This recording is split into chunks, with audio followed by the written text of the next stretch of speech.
What's your overall take on the draft process this year? The process has been great, and really the reason that these three gentlemen are sitting up here is because it starts years ago. Scouting these guys, the camaraderie that we've had in the front office to really band together, unify, and make sure that we have a sound process has been very important for us. And for us, it's sort of nerdy to say, but it's sort of like a Venn diagram as we're taking the external and the internal and trying to find what is happening there in the middle with these guys. Like, they beat all of that from a Hawks DNA standpoint and what it means to be a Hawk, the internal drive that every one of these guys have, the work that they put in, the intelligence, the IQ, the grit, all those things are very important for what we're doing and what we're building here with Quinn and his system. And I couldn't be more excited. I mean, it's my first job sitting in this seat. And to have these three gentlemen up here is truly special for me. They're three guys that we targeted early and really wanted to be a part of our process moving forward. So to sit with them up here is an honor for me. Hope it's for them in time, if not now. And really excited about the building blocks that we have here for the future. Fantastic. Well, I'll ask the guys. Let's go back to Thursday night. Seth, I'll start with you at the end. What was it like when you heard your name called? The feeling was surreal. It's just like a moment you dream of your whole life. You work so hard for this moment, and the blood, sweat, tears that you've been through, and put your body through a lot of sacrifices. To actually have that feeling, honestly, it was the best day of my life. So I'm looking forward to get to work and get better. Kobe? Just piggybacking off that. He pretty much took the words out of my mouth. It was one of the best days of my life for sure. Hopefully there's better days down the road. We can bring some championships to the town. But no, it was a great moment, and it was good to see the hard work pay off. It was good too. It was like a relief for me and my family. One of the best days of my life too. It was just surreal and just grateful to be picked. If each of you would announce to the crowd here, because we saw a theme on draft night from just about everybody who was drafted, the impact of your family on your basketball career and what that has meant. And we'll start with you. Man, that meant a lot to me because I'm the baby of my family. I got two brothers and one sister, so they've been supporting me since I left home in 2019 to come here. So I talk to them every day on the phone. My mom talks to me every day, like, did you eat still? She still care about stuff like that. So they meant a lot, and they still supporting me to this day. Yeah, my family had a big impact on me early. Laid the foundation when talking about the game of basketball to always, compete and be the best you that you can on the court. And I kind of just took that and ran with it. So at an early age, I felt like I was built for success, and I thank them for that. For me, my family means everything to me. I've been through so much with my family, so many ups and downs, and they've been on this journey with me every day of my life. I talk to my parents every single day. I have a really big family. I'm the youngest of 7. Me and my family really get along, and they know the stuff that we've been through together. So to share this moment with them was everything, honestly. Man, you got to town on Friday. You hit the ground running. It's been nonstop ever since. Seth, I'll start with you. What was the initial impressions of the city of Atlanta and what you've experienced so far? Yeah, honestly, Atlanta's been great. My first day in Atlanta, I went to the Atlanta Dream game, the WNBA team, and it was amazing. Honestly, the atmosphere was amazing. The music it was playing. Honestly, it felt more like a party than it was a game. It had so many different things going on at once. It was different. I could tell the culture here in Atlanta is different, but it's a good different though. And I'm excited to adjust to it, honestly. I agree with Seth. There was a party in there. The girls were very entertaining as well. I wish they could have pulled one out, but it was just exciting to see. But no, Atlanta has shown a lot of love ever since I've been here, and I appreciate y'all for that. Yeah, the game was really fun. Like they said, it was like a party. And just appreciate the people in general, how happy they are, how joyful they are. Like everybody show love all the time on social media, in person. It's just blessed to be here. Well, we're thrilled to have you. It's outstanding. And with that, I'll open it up to the audience members, the media, for questions. We have Riley and we have Jay with the mics. So for those that are watching on Valley, please identify yourselves so everyone will know who it is. And just when you're ready, ask away. Hey, Kobe. Lauren Williams from ABC. Just curious, when you talk about the foundation that your family laid, just what specifically sticks with you from the time that you were young until now?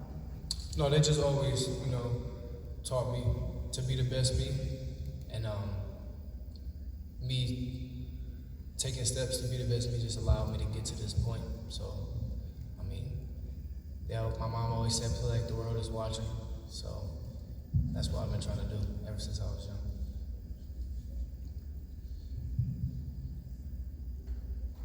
Next. Your hand goes up. Since both of you are from the Big Ten, what have you seen in each other's games that you're looking forward to playing with each other? Playing against Seth, I don't like to talk about it too much, but when we played Penn State at their crib, it wasn't too pretty for Michigan. He's shown on full display what he can do defensively, and then also on the offensive end, the three-point shot, the versatility getting to the rim. So he was definitely a staple on our scouting report. So I'm excited to play with him for sure. Yeah, playing with Kobe and just the Big Ten in general, the physicality that the conference brings, and I feel like the pace also that they play that translates to the NBA. So playing against him was obviously he was one of the main guys on the scouting report. He brings a lot to the table with his versatility, the different ways he can score, coming off pick and rolls, but also into creating his own shot. So playing against him wasn't fun as well either. But looking forward to playing with him now. So We beat them at Michigan too. Just want to clarify.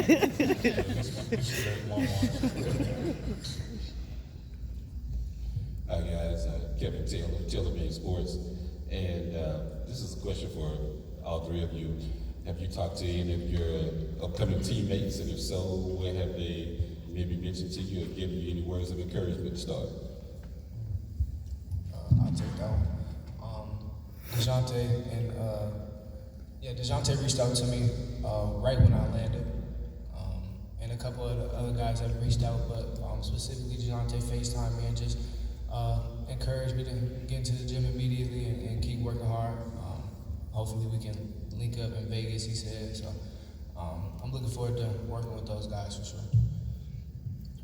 Yeah, for me, DeJounte had reached out and texted me like the morning of the draft, and he was basically just telling me like, all right, like congratulations, stuff like that. Now like it's time to go to work though, like all that work you put in, like don't be satisfied, and just keep that same hunger and like that, just build off of that and get better. Yeah, same here. DeJounte was the first one texting me too. He texted me the night of the draft.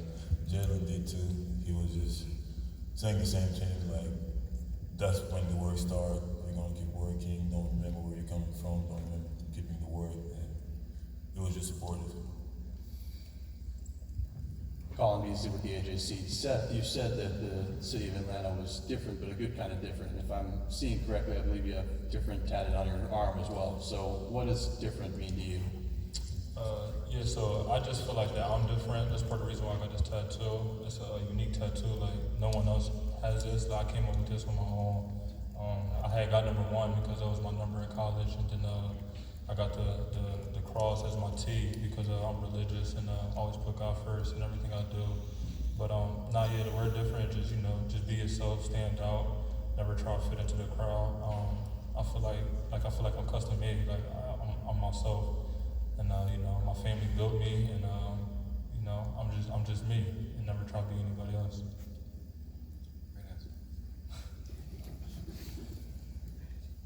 Sam Crenshaw. I'm sorry. Go ahead.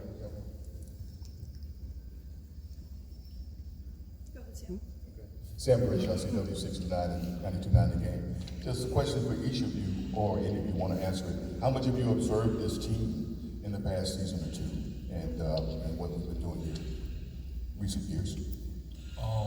I know from watching, whatever you do not get Trae Young mad. I know that. He's the type of player that when the crowd talk smack to him, it's just a whole different level with him. But I mean, the team in general, I feel like it's a good overall team, and definitely headed in the right direction. And just add a few pieces and be a championship contender. So I'm looking forward to getting to work and bring my versatility with shooting to the team. Based off watching last season, obviously, we went through some ups and downs last year, and being able to, just stay on track and staying resilient to the process. They obviously made some noise in the playoffs that showed that they can compete at the highest level. The defensive energy from DeJounte and AJ and those guys really stuck out to me, and I'm just looking forward to being able to add to that energy. Yeah, I would say the main thing I remember is just competing, like no matter what it was, like the series and regular season, playoff, playing, just to them competing every time. I think that's the thing I remember. Hey guys, welcome again to Atlanta. This is Jamila Johnson from ATLHawksFans.com.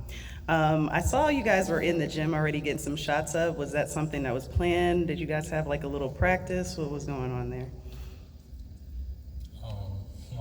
I'm always in the gym. I definitely, I reached out, wanted to get in the gym, and they said I'm family now, so anytime I want to get in the gym, just let them know, or eventually I'm gonna, get access to it soon, so I'll be able to come whenever I want, but not yet. So we planned out a little schedule over the weekend, honestly, for us to get some work in, but I also been getting some work in, some extra work in by myself.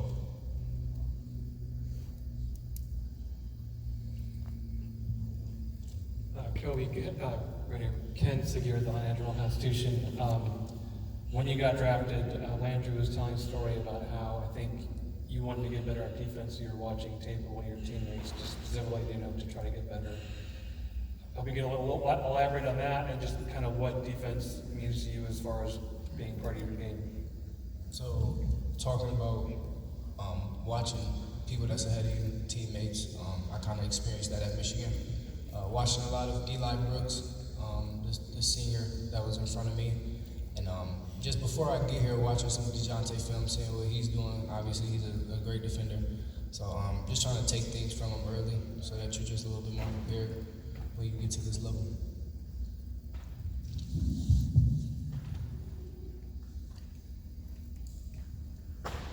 Hey, this is Mouhamed. This is Dino Suggs, the Atlanta Voice.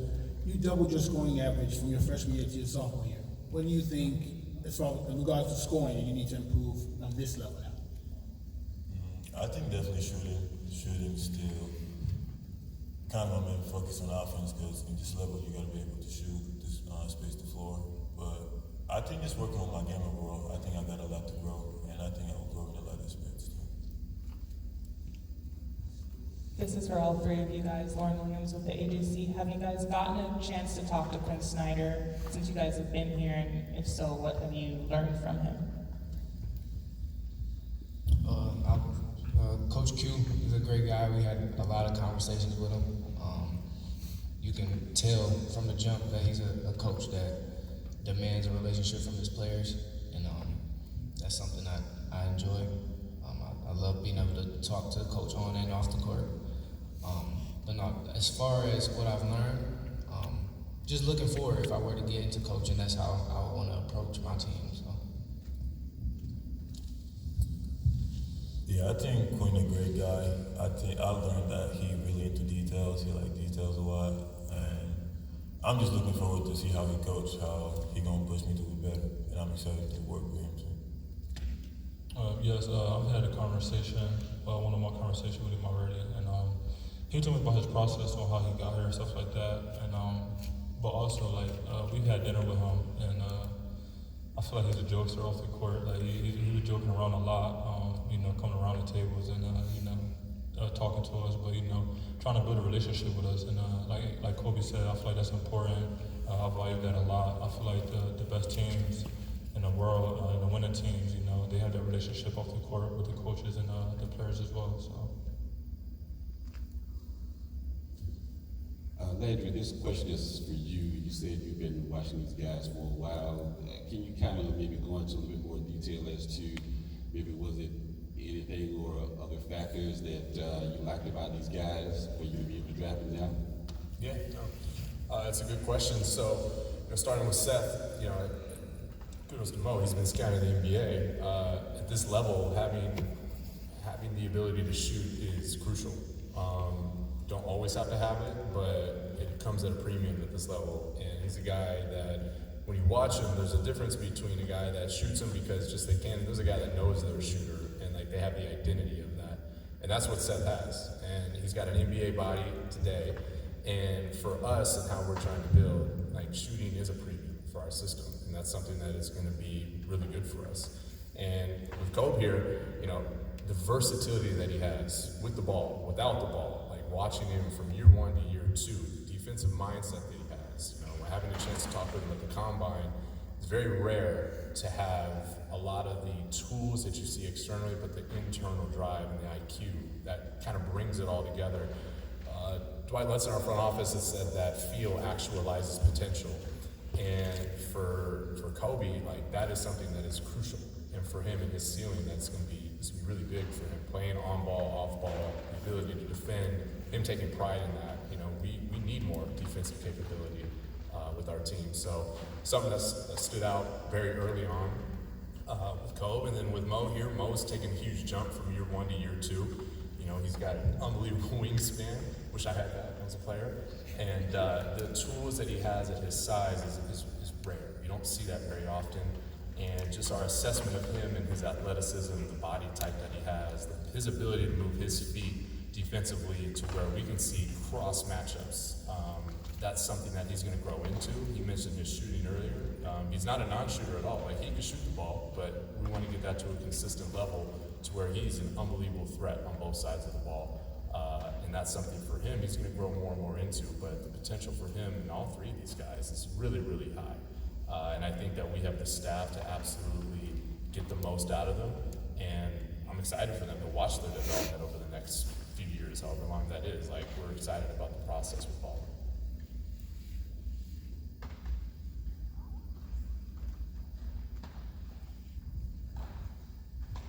Andrew, you talked earlier about Hawks DNA, but this year it's a new head coach, new GM, new guy picking the players. So what was different about this draft process than in previous years? There wasn't a significant difference apart from, when you have a new coach and, of course, a new front office that's shaping up, there are going to be certain values that are a little bit more important than perhaps in the past. But in terms of our process, it's not much different. It's just what are we looking for at the end of the day? Like a hallmark of a Hawk is humility. You gotta have humility. You gotta have a hard-working attitude that pairs with it. So when you have that humility, you're able to take in the coaching, and you cannot develop if you cannot take coaching. And all three of these guys, they have that. So that is an absolute essential to being a Hawk. So when we talk about Hawks DNA, that will always come up first, is the humility and the drive to be the best player you can be, because development is another value. And for these three guys, they have growth mindsets. This is a league that's ever evolving, so if you're not evolving yourself, eventually you become irrelevant, and that's just the facts of the matter. So we need to get a leg up on all that and make sure that all three of these guys and all of our players continuously have that developmental mindset. Great, thank you guys, appreciate that. In a moment, we'll be breaking everyone loose for the one-on-one interviews, but gentlemen, we have a very special presentation that is going to happen next. We are here to present you with your brand new 23-24 Atlanta Hawks jersey. We're going to ask you all to come to the front of the table here. And Andrew will do the honors of welcoming these young men into the Hawks family. Yeah. Yes? I know. Right here in front, it'd be great. We'll get up so we can nobody get hurt.